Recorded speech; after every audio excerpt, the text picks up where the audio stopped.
Hundreds of vehicles burned for more than 3 hours. Area resident Anthony Monaco says he heard a series of explosions. Now there's another one. So there's just a sample of what it was like. The 4 firefighters who were injured suffered minor injuries. The cause of the fire is under investigation. Fire officials say they do not suspect that it was a criminal act. Philadelphia. After a fire in Delaware, Stephanie Abrams is live at Horace Salvage Pool Systems in Newport with the very latest this morning. Stephanie, good morning. Good morning, Yuki. Last night's massive fire destroyed almost 2,000 cars in the junkyard behind this fence, many of them just refurbished. It took 3 hours to get the fire under control, and in the process, 4 firefighters were hurt. Firefighters had a tough time getting this massive fire under control. One firefighter was hit by metal when a gas tank exploded. Another twisted his ankle. 2 more suffered from heat exhaustion. With flames shooting into the sky, a huge cloud of smoke could be seen for miles. And the noise, neighbors say, was deafening. Sounded worse than the 4th of July. I mean, it was like all you could hear is car horns and all the alarm systems going off, all the airbags exploding. The fuel tanks igniting. You knew. Now there's another one. So there's just a sample of what it was like. Imagine that about 100 times.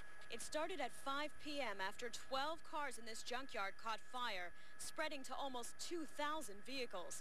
A worker who was on the scene when the fire broke out explains the cars were just refurbished and ready to be sold.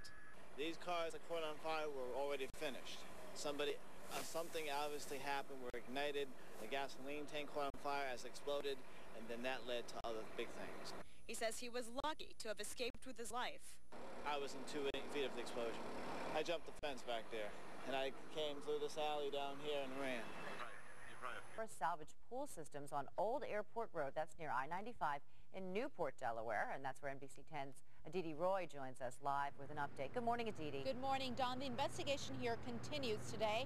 In the meantime, it's a charred mess out here right now, but last night everything was aglow in flames.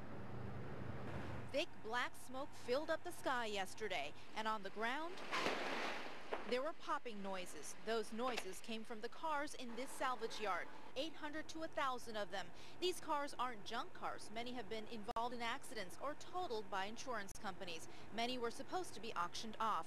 In any case, the combination of the rubber from the tires and the gas in the tanks made the situation all the more complicated for fire officials. That's just like having 1,000 different gas tanks on fire, and the vapors, and it's a tremendous fire. It's one of the toughest fires you can fight.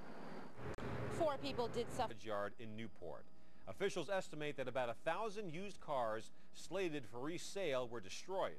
The State Fire Marshal's Office and Bureau of Alcohol, Tobacco, and Firearms are looking into the cause.